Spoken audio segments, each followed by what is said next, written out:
Fear of success. What will happen if you succeed? Sometimes you find yourself with a goal you think you should want to achieve, but you just don't seem to be taking enough action to reach it. You aren't really afraid of failure or rejection. The path to the goal seems clear enough and might even be an interesting challenge, and occasionally you make some progress. But most of the time you can't seem to get into that flow state, and you're not sure why. This often happens with long-term goals that require intermittent action, like losing weight or transitioning to start a new business and eventually quit your job. One question I've found helpful to ask in these situations is this: what will happen if you succeed? Forget about what you hope will happen or what you fear might happen, but realistically consider what probably will happen. So you achieve your goal, then what? What else will change? I'm not talking about giving a 5-second cursory answer like, if I lose the weight then I'll be thin. Set aside at least 15 to 30 minutes just to think about how your life will really change once you achieve your goal, with no TV, radio or other distractions. There are often unexpected side effects that you may not be aware of consciously, but subconsciously they can be enough to prevent you from taking committed action. For example, if you lose a lot of weight, here are some possible side effects. People will notice and will comment about it. Other people will ask you for diet advice. You may feel you need to continue with a permanent lifestyle change to maintain your new weight. You may need to buy new clothes. You may become more attractive to others and thereby attract more social encounters, wanted or unwanted. Overweight friends might become jealous. Your family may resist your changes. You may feel stressed about whether you can keep the weight off. You may worry about the loss of certain favourite foods from your diet and so on. It's rare that a goal is all roses. Success requires change, and change has both positive and negative consequences. Often while people claim to want to succeed at something, the reality is that the negatives outweigh the positives for them. But one way to overcome this problem is to consciously think about what those negatives are, and then uproot them one by one. Uprooting a negative side effect could mean figuring out how to eliminate it completely, or it could mean just accepting it and learning to live with it.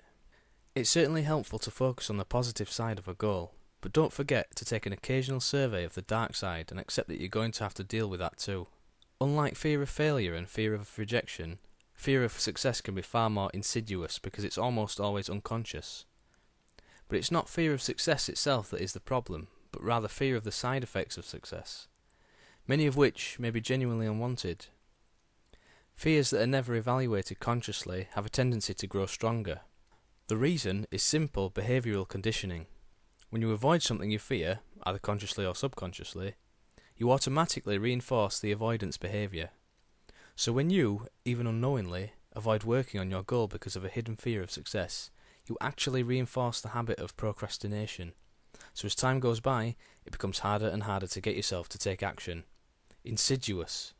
Asking, what will happen if I succeed, can solve this problem because it focuses your conscious attention on those fears.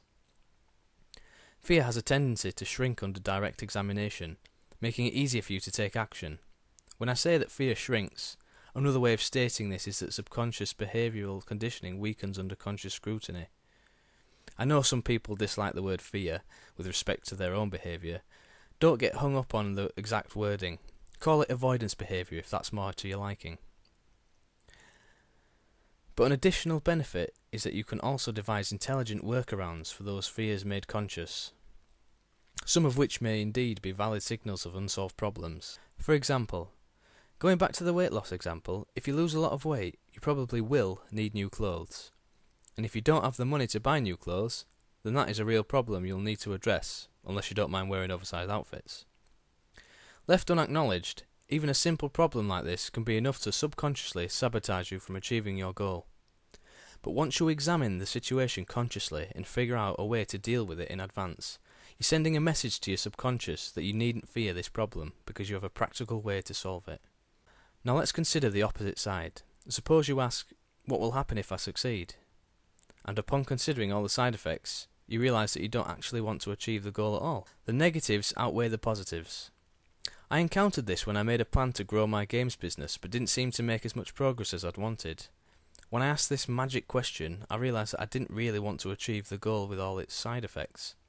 What I really wanted was to transition to writing and speaking full time, and further building my games business would actually take me farther from that more important goal.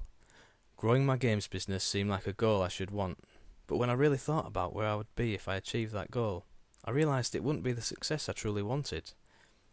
That was a difficult realisation for me, to recognise that my original ladder of success was now leaning against the wrong building.